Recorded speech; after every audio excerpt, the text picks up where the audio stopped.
What's up, Impact? How are you guys doing tonight? If you guys could, come on and scoot in, scoot in. We're gonna sing this song. It's called Every Beat. I hope you guys enjoy it. Let's get our hands up in the air. Let's put them together. Here we go.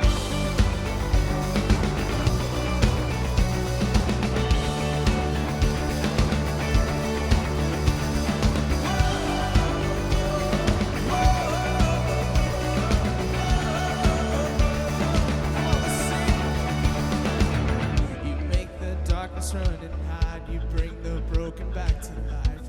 Only you can, only you can. You set me free from every chain. You fill my heart with songs of praise. Only you can, only you can. Jesus, you're the only reason that I'm even breathing. I am wide awake. My heart beats only for your glory.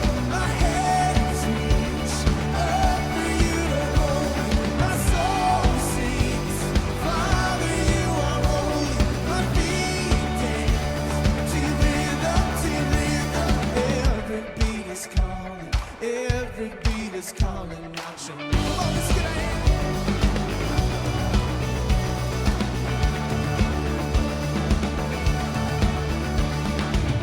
You left the glory of your throne to bring this runaway back home. Only you can, only you can. You give me love, you give me life, you keep me dancing through the night. Only you can, only you can. My heart beats only for your glory. My hands reach up for you to hold me. My soul sings, Father, you are holy. My feet dance to your rhythm, to your rhythm. Every beat is calling out your name. Whoa, every beat is calling out your name. Come on, Impact, get your hands in the air, get 'em up like this. Get 'em up, get 'em up. Jesus, you're the only reason that I'm even breathing. I am wide awake. Your freedom is consuming. I'll never be the same. My heart beats only for your glory. My hands reach my soul sings, Father, you are holy. My feet dance to your rhythm, to your rhythm. Every beat is calling out your name. Every beat is calling out your name.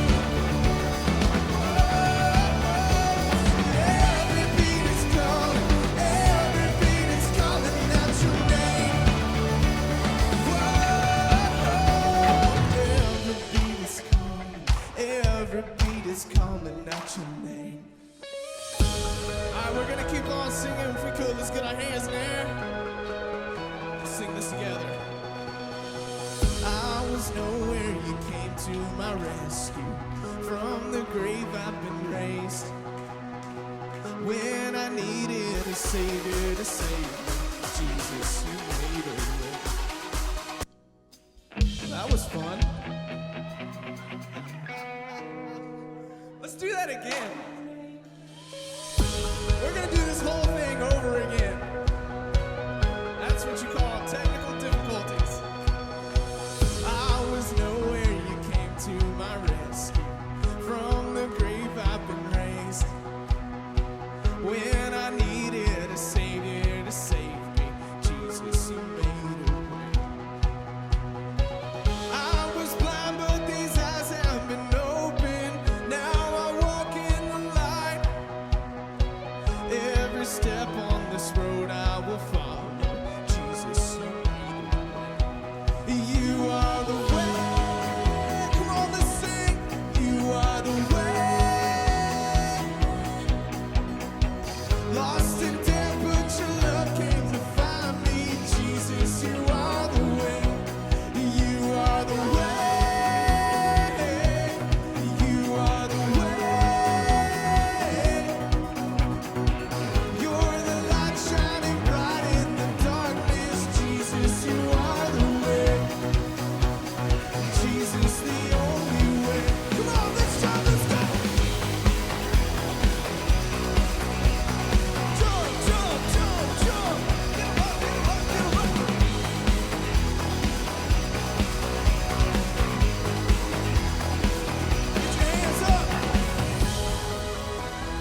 your promise, never standing alone.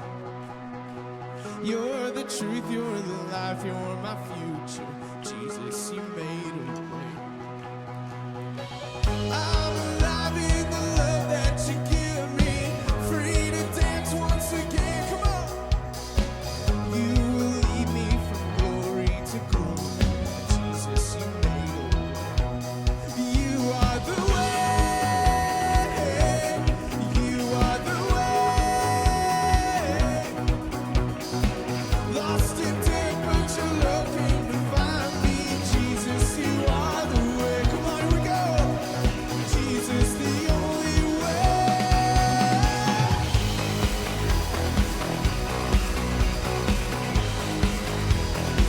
Get 'em up, get 'em up, get 'em up, come on.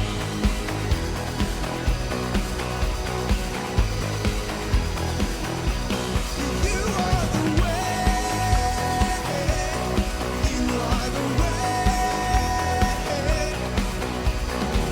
You're the light shining bright in the darkness. Jesus, you wanna sing. You are the way. Lost in debt, but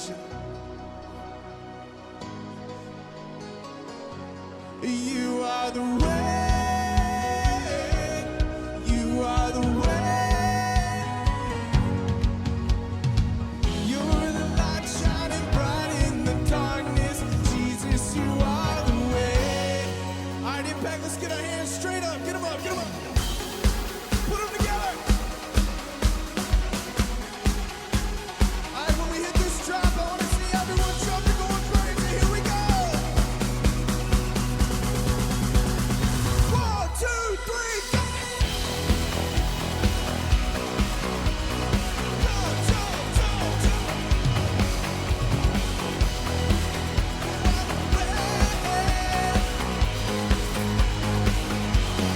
You are the way.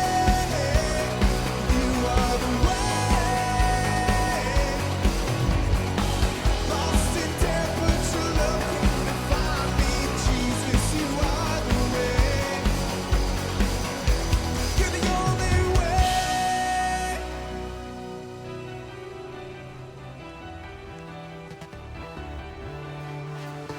Took me from the wayside, called me your own, throwing me a lifeline, you carry me home. Jesus, you're all I want, you're all I want. Over the horizon is where I look beyond. You're the silver lining, breaking through the storm. Jesus, you're all I want, you're all I want. Cast away lost in violence, drifting away till you rescue me.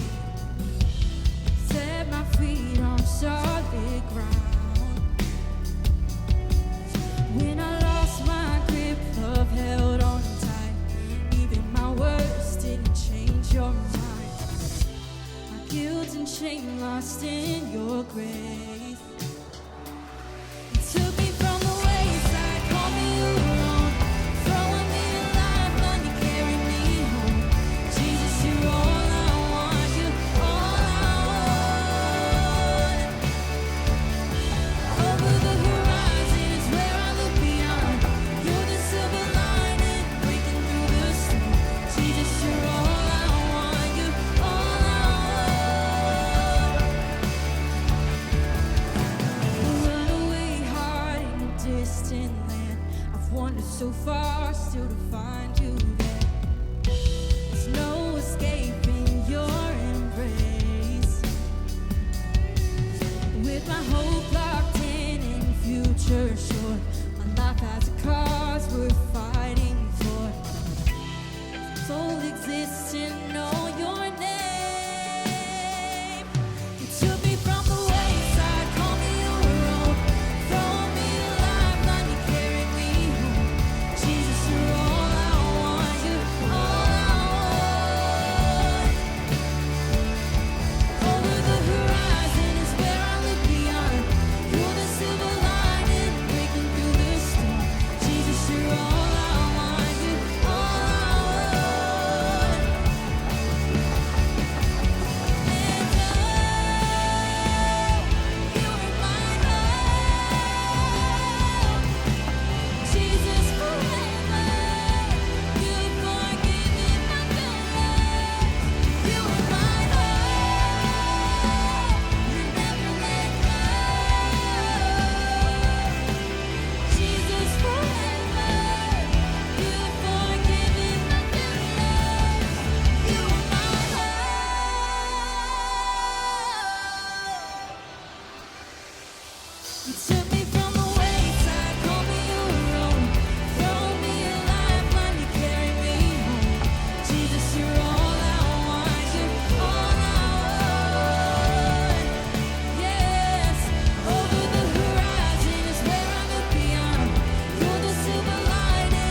night Impact. We're gonna sing a new song. It's one that you probably heard at Big Stuff.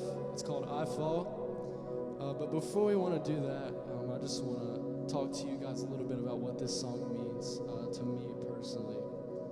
I'm gonna read scripture from 2 Timothy, chapter 1, verse 9. It says, "He has saved us and called us to a holy life, not because of anything we have done, but because of his own purpose and grace. This grace was given to us in Christ Jesus before the beginning of time, but has now been revealed through the appearing of our Savior Christ Jesus, who has destroyed death and brought life and immortality to light through the gospel."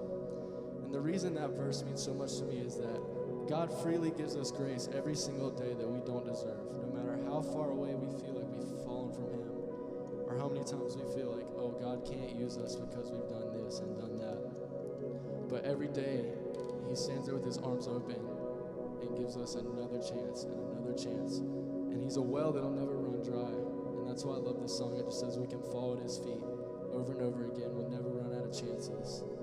And he's the same yesterday, today, and forever. So let's sing this song.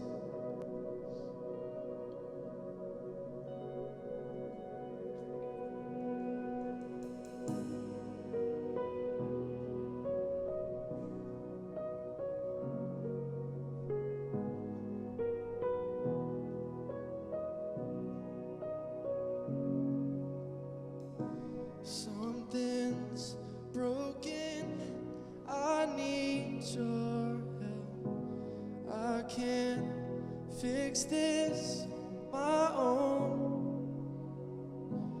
My heart is prone to wander far, but you call me back to your arms.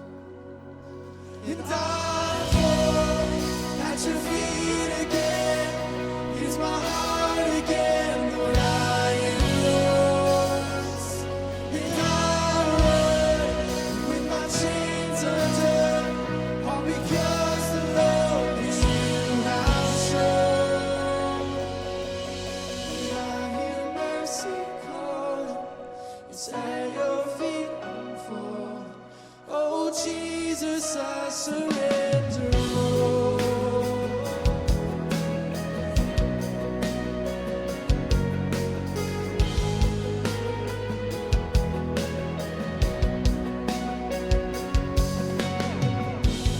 Your kindness leads me to the light.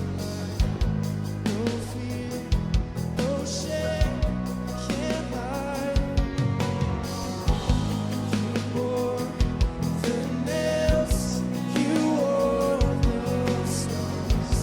Now I am safe in your arms. And I fall at your feet again. Here's my heart again, Lord, I am yours. And I run with my chains undone, all because the love that you have shown. When I hear mercy calling, it's at your feet I'm falling. Oh Jesus, I surrender all.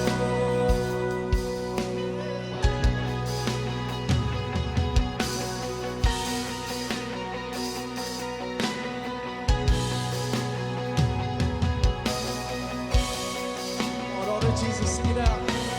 Oh, to Jesus, I surrender.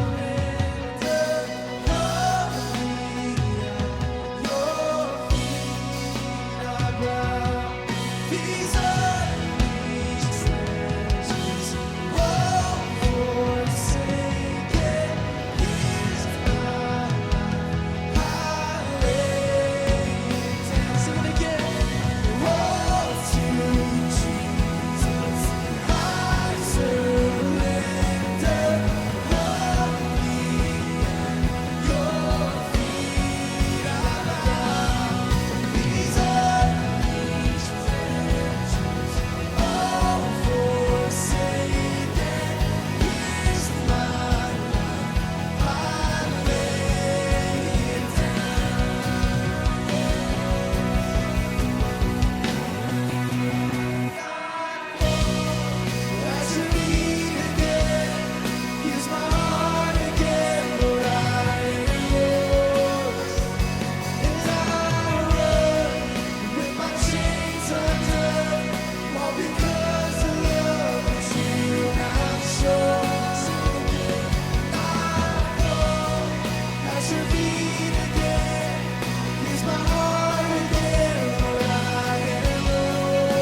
sounded great. Go ahead and take your seat.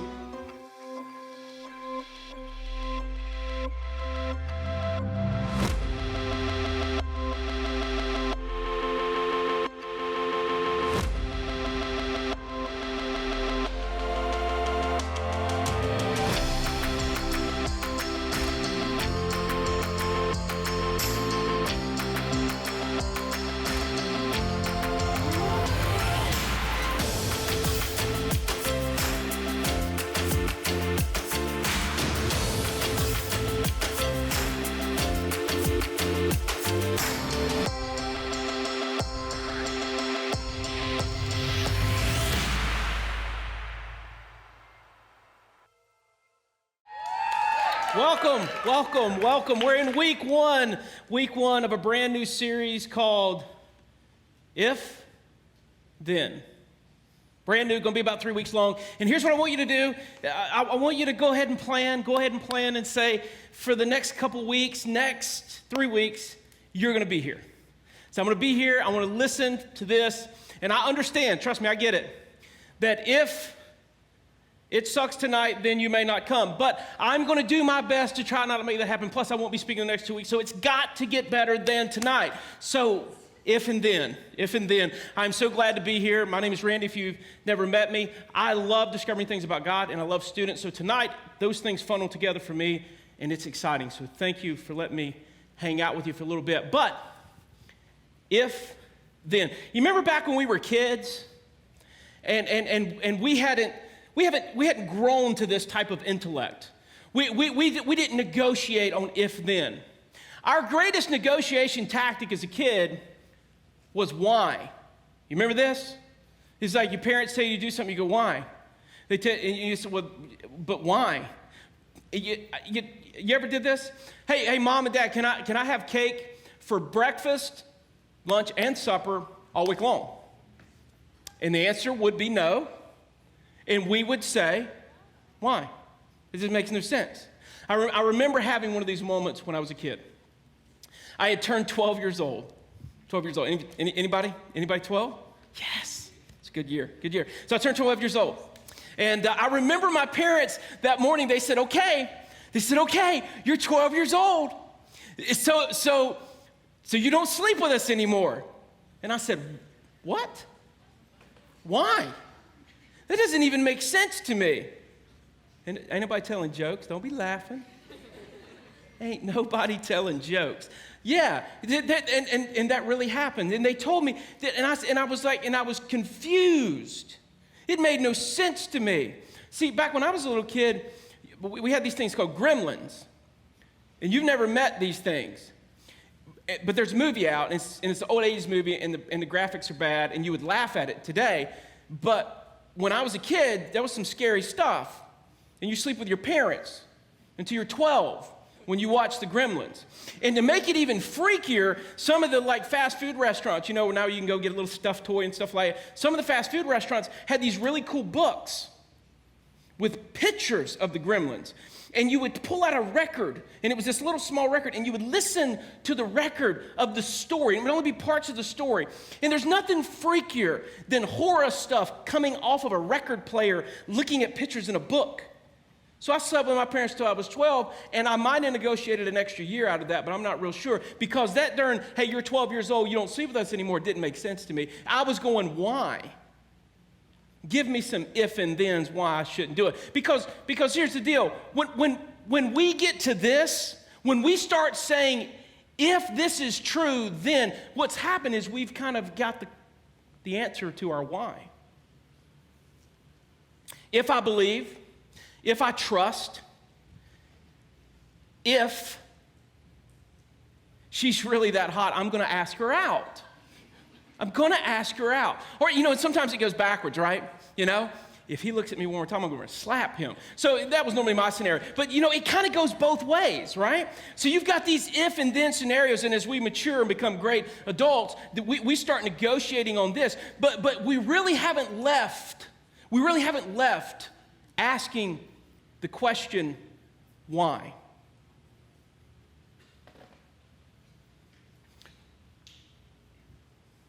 So let me throw one at you here. Check this out. So if Jesus is who he says he is,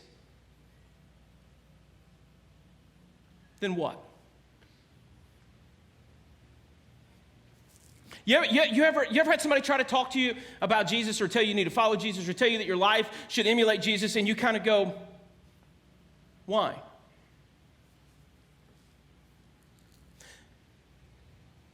Listen, here's what I want you tonight to get a hold of if you don't get a hold of anything. I want you to get a hold of this idea that God is to be discovered. And I understand this because I stand on stage and teach stuff. And a lot of times when people like me stand on stage and teach stuff, you shut down your discovery mode and you don't discover who God is because the guy up there said it. And you kind of stop. And I'm telling you, God meant for you to discover him personally. So if Jesus was who he says he is, then what are you going to do with that? What are you going to do with that? What is your discovery going to look like? If you hung around Jesus in his time, this roller coaster of emotion of why did Jesus do this? And if this is true, then why did, and if this is true, then I will. That roller coaster of emotion was a common thing that happened with those people that walked around and followed close to Jesus. It was one of these things that was a constant for them. One of my favorite people who tells the stories about Jesus is a guy named John. There were about four guys that told stories about Jesus. Matthew, Mark, and Luke was three of them. But John is my favorite. Matthew, Mark, and Luke, they wrote stories about Jesus just after his death and burial and resurrection. And they captured a lot of stuff, and people spread those stories around everywhere. But John waited till he was an old guy. And he wrote down the stories about Jesus that he remembered. And it's kind of cool because when you get old, all the pointless stuff kind of boils out of your life. And when we get a hold of John's stories of Jesus, it's like maybe they're a little bit more concentrated. Maybe there's a little bit more depth to them. Maybe there's something that we should pay attention to a little bit more because he kind of hung on to them. And not only that, he was known as like one of the favorite people, Jesus' favorite. He was right there next to Jesus. When Jesus was dying on a cross, he looks down at John. He says, hey, will you take care of my mother? This was the connection between Jesus and John. So the stories that John wrote were some of my favorite. And John writes a particular story that the other three guys don't write about. And it's one of these stories that as we talk about it tonight, and as you go read it and discover for yourself, you're going to find out that it gets kind of, I've read it a bunch of times this week, and I'm still going, Jesus, why did you say that? What was that about? And there's things in it that's really one of those touchy things. And imagine being one of his disciples and being in the middle of one of these. So at the end of that story, and I'm going to tell you in just a minute, what ends up happening is the people around Jesus pick up stones to stone him, to kill him. But before you can really wrap your head around the tension that's happening there, about 6 months before is when it really started to build. Jesus had went down to Jerusalem. There was this Passover feast, and it was a big Jewish celebration they did every year. And Jesus was down there, and he had been teaching some people. He'd been wandering around in neighboring cities, and he was teaching. He got up, in a pretty famous story, maybe you've heard about it. Jesus, one time, he gets up, and he gets a kid's lunch, and he feeds about 5,000 people, and it's this miraculous event. The same night, John tells the story and says that Jesus goes down and he goes down to the edge of the water. He sees his disciples on a boat fighting a storm, and they're thinking they're about to die. Jesus goes out walking across the water, walks onto the boat, stops the storm, and winds up in the next town. The people that he just fed the day before found out. They show up in the next town. They show up to get some food. And Jesus knows it. And Jesus calls them out on it. He said, the only reason you're here is because I fed you yesterday. And Jesus begins a conversation. He begins to teach them. And what happens is Jesus absolutely freaks these people out. Here's one of the highlights of his message. Hey, if you want to have eternal life, you're going to have to eat my flesh and drink my blood. And people are like, what? And Philip's going, hey, Peter, what did he just say? Eat his what did he say, eat his body? Are you kidding me? What is wrong with him? What's the deal? Did somebody else walk on the boat last night that wasn't Jesus and we just thought it was him? What happened? It stirred up so much tension that people walked out. There were people that had been following Jesus that said that was it for them. They never followed him again. And in that moment, Jesus looks at his 12 disciples and he says, hey, are you guys going to leave me too? Are you going to walk out like they did? Peter jumps up and speaks up and he says, no. So we're not going anywhere. Because you've got the words of eternal life and we believe that you're the chosen one from God. See, Peter had made a discovery. He had the who was Jesus? Why was he doing what he was doing? He had that question answered for him. And that question was, he believed that he was the chosen one of God. He believed that he had the words of eternal life. And he's looking at Jesus and he goes, hey, we're not going anywhere. Everybody else is going to leave, but we're going to hang out with you. Which sounds like a noble move in solidarity, that we're going to stand with you, Jesus, and let all them people leave. We're hanging out with you until 6 months later. And followers had dropped off. Jesus goes to his hometown and goes and sees his brothers. John tells the story of when Jesus shows up to see his brothers. You know what they say to him? They said, hey, Jesus, you know, you're not going to be anything great unless you go down to Jerusalem. All these little things that you do and you hide out up here in the countryside, it's not going to amount to anything. Why don't you go down into Jerusalem and let people know who you really are? They mocked him. They laughed at him. They didn't just laugh at him, they horse laughed him. You ever been horse laughed? Like the full teeth and hit, all that kind of stuff. They horse laughed him. They said, oh yeah, why don't you go down there to Jerusalem and do some of your little magic tricks and let people see you are. And his brothers, and here's his disciples. 6 months earlier, eat my flesh and drink my blood, and then his own brothers is mocking and making fun of him and laughing at him. Jesus says, I'm not going to go to the festival. You can go on yourself.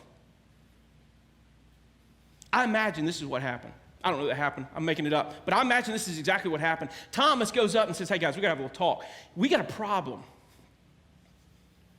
I mean, I like Jesus and all. He teaches some pretty cool stuff.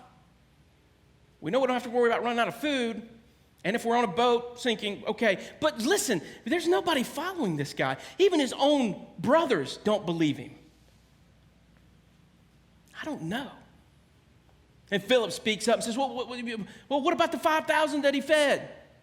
Yeah, but I'm still worried. I don't know. And Jesus walks up to them and says, hey, we're going to go down to the festival. I'm going to come in fashionably late. I'm going to show up at the festival six months after I was at the Passover, and they got so mad at me that they wanted to kill me then. I'm going to go ahead and go down there again. And I imagine that some of his followers were going, yes, it's about time. His brothers finally kicked him into gear. His brothers finally got to him. He's going to go down there. Even though they were mocking him, he's going to go down there and set up his kingdom. He's the chosen one of God. He's the one that our ancestors and all these folklore stories of our childhood is about. He's going to go down there and he's going to be king of this people. And I imagine the other group of them was going, hey, Jesus, look, last time we was down there, they tried to kill us. Let's avoid that. You know, what about Mary and Martha? We hadn't seen them in a while. And last time I was with Lazarus, he looked a little sick. Maybe we'll go hang out with him. Let's go do that. And I imagine there's this division of who is he? Why is he doing this? You know, Peter, we could have left with everybody else when it was popular, but you had to open your big mouth and say that we're all going to stick with him because he had the words of eternal life, and now we're stuck. Now he's taking us to Jerusalem, and look, if you're not that smart, here's what's going to happen. If they kill him, guess who they come after next?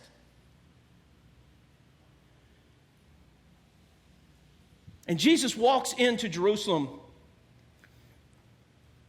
and everybody is looking for him. People 6 months ago went home and said, hey, you got to come in 6 months to the festival, because if that Jesus guy shows up, you won't believe what's going to happen. The religious leaders were saying, hey, we're going to be looking for Jesus. We're going to find a way. We're going to put this guy in jail. We're going to murder him. We're going to kill him. We're going to wipe him out. We're going to find a way to put a stop to Jesus. And as Jesus shows up fashionably late, everybody's looking at him. You ever walked in late in class? Everybody looks at you. Teacher been looking for you. Hey, so-and-so come by looking for you. You know, that's always bad when you walk in a group of people and everybody looks at you and say, hey, they've been looking for you. Here's Jesus. He walks in. Everybody, hey, Jesus, they've been looking for you. And Jesus didn't disappoint. Jesus came in. He began to teach. He began to do things in the lives of people. And the stories and the rumors about what he was doing went everywhere. Hey, did you hear what he said to her? Did you see what he said to those? Did you hear him teach about this? And the stories and the disciples, I'm imagining the disciples, they're going, hey, we're getting some traction. People are starting to believe again. We're not going to be as crazy. At least we won't die. Because the religious people are so afraid of the people, they won't even mess with Jesus. Maybe, just maybe, this is it. And then Jesus completely blows it. In a story that only John writes, Jesus gets into a conversation with some of these religious leaders and people, and things like this are being said. You people, Jesus talking, get in the way of God. You, if you knew the Father, if you knew God, you'd know who I was. You're of your father, the devil. I mean, could you imagine Jesus saying this to people? You're of your father, the devil. And as every time he would speak, they would come back. He would speak and they would come back. One time they looked at him and they said, you're a crazy, demon-possessed Samaritan. We were right about you all along. And Jesus is having this back and forth conversation. And they kept asking him, who are you? Who are you? Who do you think you are? Who are you? And the thing that I've never understood, but I think I have an idea, and I'm going to tell you what it is. The thing I didn't understand is, why didn't Jesus just stop and say, hey guys, time out, look here. I am the Son of God. 30 years ago, big light showed up. I showed up, was born in the city of David. I'm the guy. End of story. Give me your Jewish scriptures and let me show you every point. Jesus could have done it, couldn't he?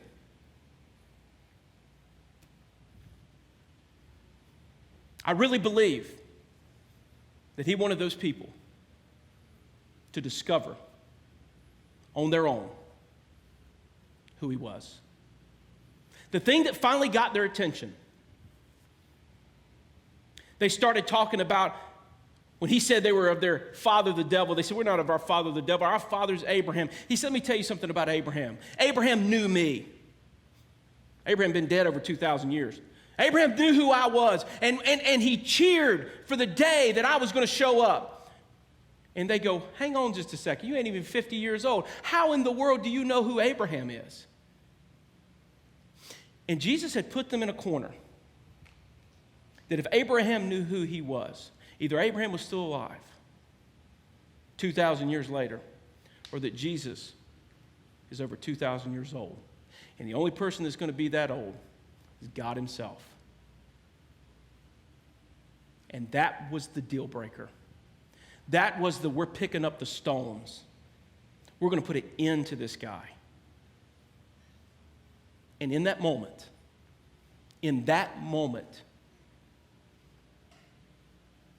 Jesus said this, and I think it is so incredible. Check it out. This is in John. Believe me.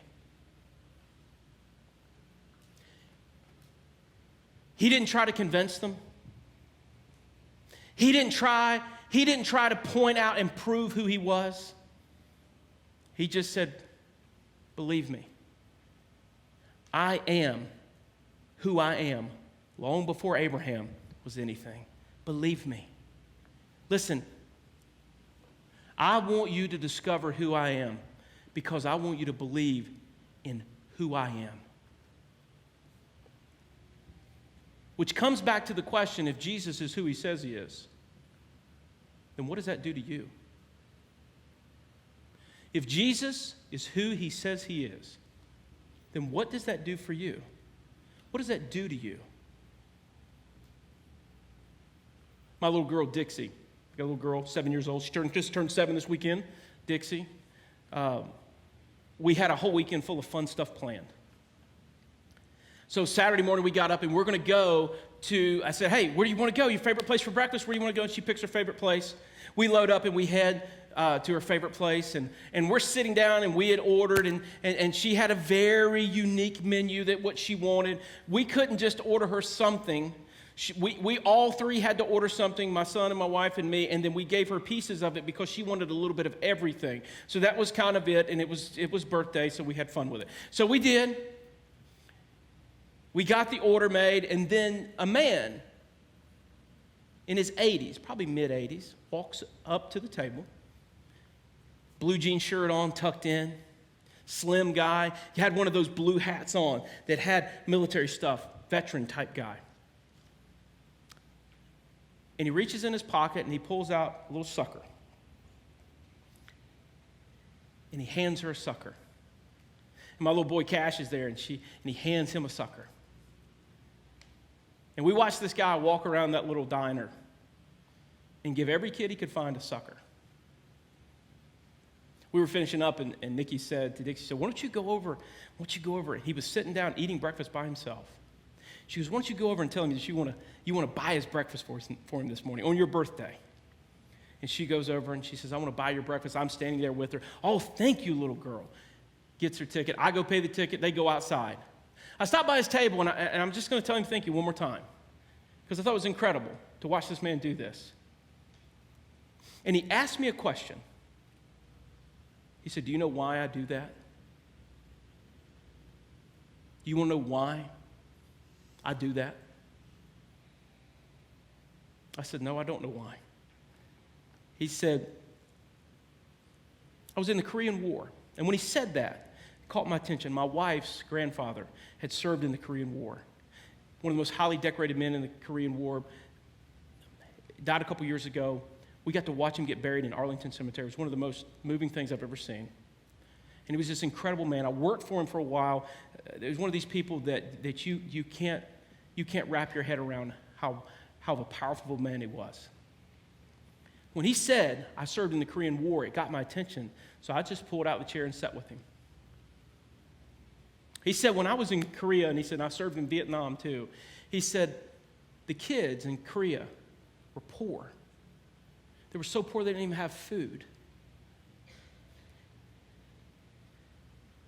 He said they would get in the trash, in the dumps, and they would eat the food out of the trash in the dumps. And he said, I watched them do it. And they would fight over it and eat it.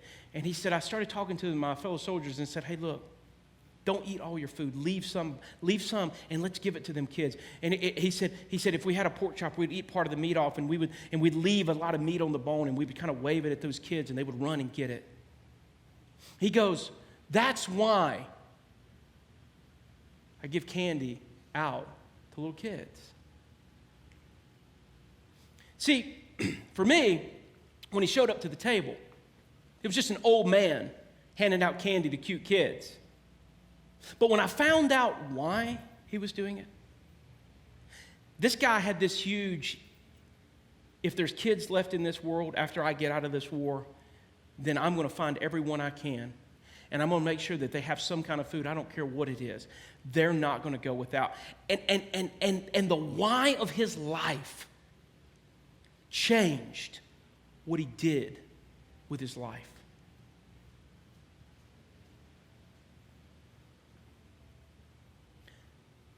We look at Jesus, you and I.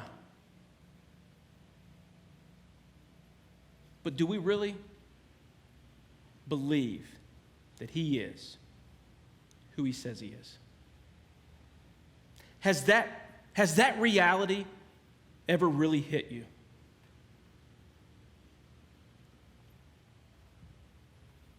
Jesus was so consumed and so concerned with what people believed about him. One day his him and those disciples, Matthew tells this story that they were sitting at a town called Caesarea Philippi. This area had pagan gods and all kinds of stuff. It was a very beautiful structure, white marble. It was at one of the inlets for the Jordan River that fed into the Jordan River. And Jesus is sitting there, and no doubt there's pagan god stuff around and all kinds of things. And he's sitting there with his disciples, and he throws them a question. And here's what he throws at them. Check this out. When Jesus arrived in the village of Caesarea Philippi, he asked his disciples, what are people saying about who the Son of Man is? He called himself the Son of Man. He said, what are they saying? What are they saying about who I am? And the disciples didn't have to go, well, let me think about that, Jesus. They had them on, they said, hey, look, the rumor mill's in, Jesus. Let me tell you what they're saying about you. In fact, they come up and ask us questions about you. Some say you're John the Baptizer. Some of them, they're talking about that you're Jeremiah, you're one of the other prophets, you're somebody that's come back from the dead. They begin rattling off all this list of people that people have been saying who he is. And then Jesus says this in the next verse.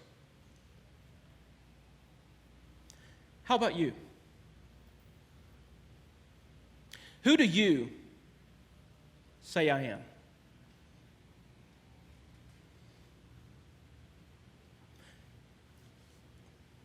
Can I invite you to have a conversation with God? Can I invite you to have a conversation with Jesus?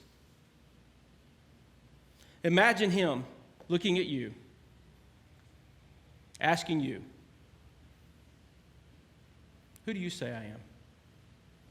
Imagine Jesus asking you, because here's the deal. He was concerned not with what other people said about him.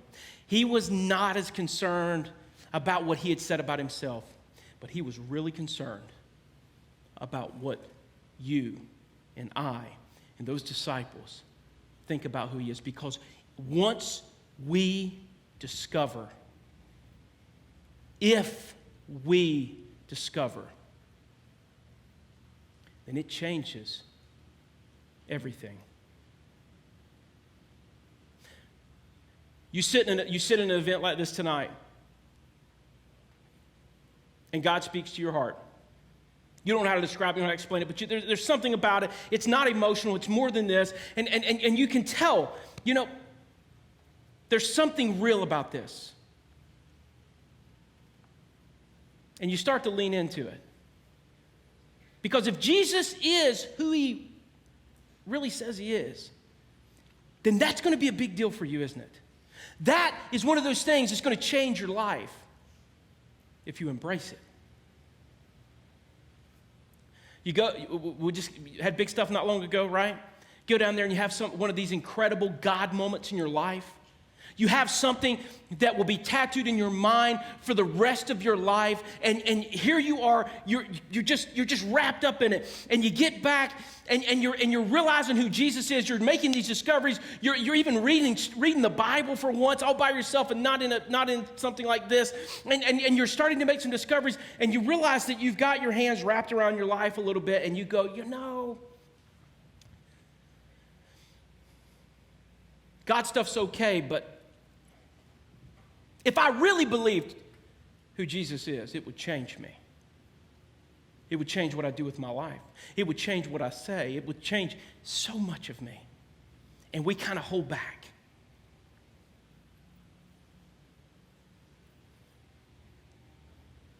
So here's what I want you to do this week. Homework, summertime, homework. You ready? Here's what I want you to do this week.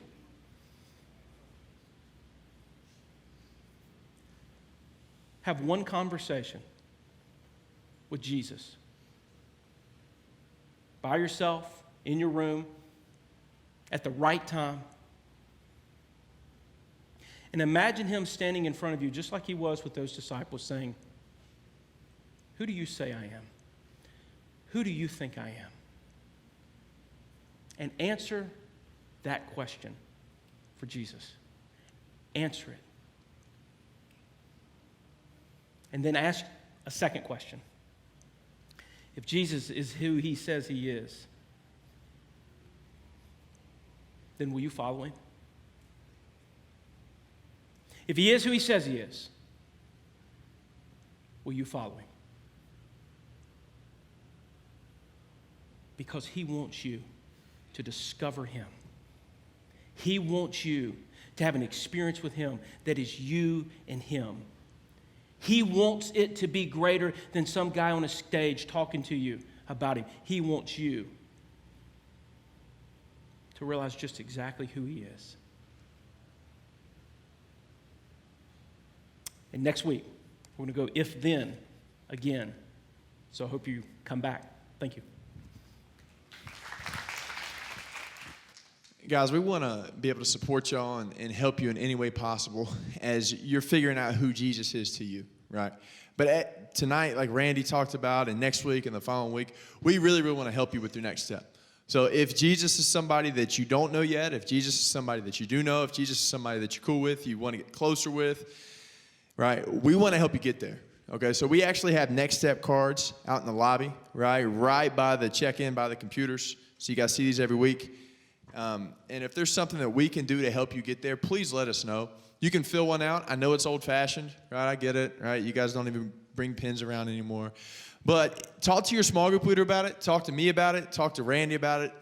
Anybody here, guys, any of our staff, we'd love to talk with you about this because we believe that Jesus is the Son of God and the Savior of the world, and he wants you to have a relationship with him. So if we can help you get there, guys, that's why we do what we do. So we love you guys, and we're so glad that you're here hanging out with us tonight. Hey, a couple quick announcements for us. First, I want to give a really big shout out to everybody who served at Camp Kids Summit. Did anybody serve at Camp Kids Summit? Yes. Y'all have more energy than that last week. Come on now. Anybody serve at Camp Kids Summit? All right. Yeah, guys, we had a blast here last week. That's why we didn't have Impact. But, man, you guys did an amazing job from the small group leaders who were here. Thank y'all for being here. High school students, where my high school students at? Yeah, okay. All right. Those that were here, y'all did a phenomenal job. Y'all might actually flipped a slide in the auditorium late night and last night. I don't know about that. But then even the middle schoolers, right? Where are my middle school leaders that were here? Yeah, all right, absolutely. Okay. Yeah, come on. I'll give it up for y'all. Woo! All right. It was a blast. Thank you guys for being here. All right. And what's so cool, guys, what's so cool about that is that y'all had so many kids look up to you guys as leaders, right? And we are so proud of y'all, and that's what it's about. You're leading kids to Christ, right? Who Jesus is to you, you're able to show it to them through your actions, so that was an absolute blast. If you didn't do it this year, we'll be back next year, righty? But other thing was Sunday night, we had our first Impact Unplugged. Yeah. Let's give it out for Unplugged. Who was actually a part of Unplugged? Yeah, a lot of us. All right, all right. Thank you, Laura. Absolutely. Hey, it was a blast, guys. We can't wait for the next one, all right? High schoolers, did you guys enjoy it? All righty, all righty. Well, we're going to do it again soon, guys. We're thinking about doing it in a couple months. We'll let you guys know when that will happen. We're excited to have some more fun with it. How was the food? The food was okay? Yeah, we were really, really excited to say, guys, that we actually ordered food for like 75 people, then we had to order 10 more pieces, so that's great, right? We're planning on another one in September, guys, so hopefully we'll see you guys then. We'll let you know soon so you can mark your calendars. And last but not least, middle schoolers. I'm sorry we didn't have anything for you guys. Y'all okay? All right. All right, y'all good? Okay, well, just so you know, on August the 13th, okay, middle schoolers from 3 to 6 p.m., not a.m., 3 to 6 p.m. on Sunday, August 13th, guys, you guys can be at Celebration Station, okay? 3 to 6. High schoolers, you guys get the late shift, okay? So from 6 to 9 p.m., you guys will be at Celebration Station. Here's the deal. You guys listen up real quick, because I talked to a lot of y'all, and you guys all said you're coming. But you have not signed up yet. If you want to come and be a part of Celebration Station for free, what you have to do is text the word IMPACT to 41411. You can do it on your phones right now if you want. Text the word IMPACT to 41411. Guys, we're talking go-karts, bumper boats, putt-putt, arcade games, an hour worth of a pizza buffet. All that stuff's going to be covered, guys, as our way to say, hey, I'm sorry the summer's over, but we're excited for a really big year with Impact. So please, guys, talk to your friends about it and sign up soon because, guys, we're already 60% of the way full, okay? So be sure you guys get on it, all right? Text the word IMPACT to 41411. Hey, listen, if it's your first time here tonight, please come down front for the, for the VIP experience. Okay, I'm going to make sure you guys are with me. All right? Hey, but we love you guys. Please take a moment this week and really, really try and take a second and pray to God and say, all right, God, if you are who you say you are, what does that mean? What does that look like to me? Guys, try it. Y'all might feel crazy, but try it. Okay? You never know what's going to happen from that. We love you guys. Hope y'all have a wonderful night. We'll see you soon.